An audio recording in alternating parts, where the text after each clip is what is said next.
اچھا، حرام ریلیشن سے خود کو کس طرح بچایا جائے اور خود کی کس طرح سے حفاظت کی جائے؟ آپ کو پتہ ہے کہ جو حرام ریلیشن ہوتے ہیں، خاص کر کے جو ہماری ایج ہوتی ہیں 18 سے لے کے 22 تک، اچھا میں نے اپنی ایج میں 5th 6th کے بچوں کو بھی اس طرح کی ان کی ایکٹیویٹیز دیکھی ہیں کہ جن کو دیکھ کے تو بندہ ایک دم سے نا سوچ میں چلا جاتا ہے کہ بھئی ہمارے دور میں تو یہ چیز نہیں تھی، لیکن یہ چیز آج کل چھوٹے سے چھوٹے بچوں کے بیچ میں بھی یہ چیز ہے۔ تو اس کا ذمہ دار کون ہے؟ معاشرہ ہے، پیرنٹس ہیں، ٹیچر ہیں، کون ہے اس کا ذمہ دار جو بچوں کو نیگیٹیوٹی کی طرف لے کے جا رہا ہے، جو بچوں کو روک نہیں پا رہا، بچوں کی اچھی تربیت نہیں کر پا رہا؟ آپ دیکھیں کہ ہمارے معاشرے میں چاہے وہ بچے ہیں یا چاہے وہ بچیاں ہیں،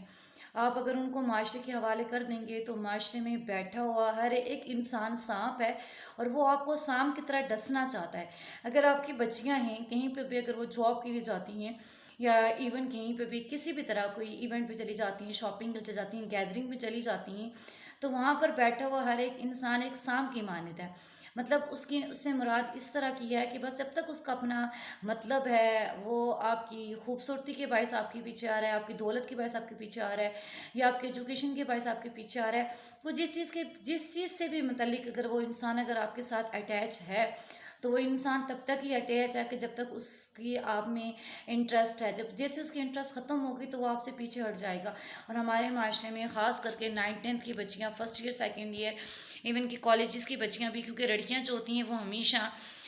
لڑکیاں آپ کہہ سکتے ہیں کہ ان میں عقل کم ہوتی ہے۔ عقل سے مراد یہ ہے کہ ہماری وہ والی بچیاں جن کو گھروں میں پیار نہیں ملتا، عزت نہیں ملتی، احترام نہیں ملتا،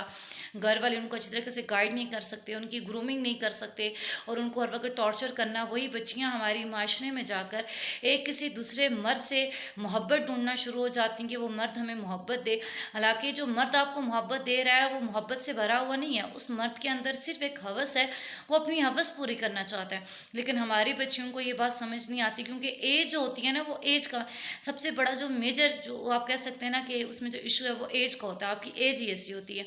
تو اس میں آپ اپنی بچیوں کو خصوصی ان کو گھر پر توجہ دیں، بچے ہیں یا آپ کی بچیاں ہیں۔ پہلے ہمارے معاشرے میں خطرہ یہ ہوتا تھا کہ بچوں کی عزت خطرے میں ہے، بچوں کو باہر نکالنا مشکل ہے، لیکن آج کے دور میں بچوں سے زیادہ ہمارے معاشرے میں برے حالات چل رہے ہیں۔ مین ریزن بچوں کے ڈرگز میں چلے جانا، فضول ایکٹیویٹیز میں چلے جانا، چھوٹے چھوٹے بچے ہیں وہ نشے کی حالت میں پڑے ہوئے ہیں، ان کے نشے لینا، طرح طرح کے نشے، ڈرگز یوز کرنا۔ اچھا بچیاں ہیں، ایون کہ بچیاں بھی ڈرگ یوز کرتی ہیں۔ تو اس طرح کے حالات ہمارے معاشرے میں بہت زیادہ پائے جاتے ہیں، اور جب تک اگر ہم ان کو پازیٹیوٹی کے تھرو اگر ان کو روکیں گے نہیں، بچوں کے سے گرومنگ نہیں کریں گے، ان کو گائیڈ نہیں کریں گے، تو یہ پھیلتے پھیلتے ایک دن تک اتنے زیادہ پھیل جائیں گے کہ ہماری جو مسلم کنٹری ہے، جو مدینہ کی ریاست بننا چاہتی تھی، یا جس کو اسلامی جمہوریہ پاکستان کا نام دیا گیا ہے، اس میں اور یورپین کنٹری میں کوئی فرق نہیں رہے گا۔ دیکھیں ہم نبی کی امتی ہیں، ہم نے اللہ تعالیٰ کے سامنے جانا ہے، ہم نے نبی سے ملنا ہے۔ ایک آپ لیڈر کی مثال ہی لے لیں کہ عمران خان سے ہمیں، عمران خان ہے،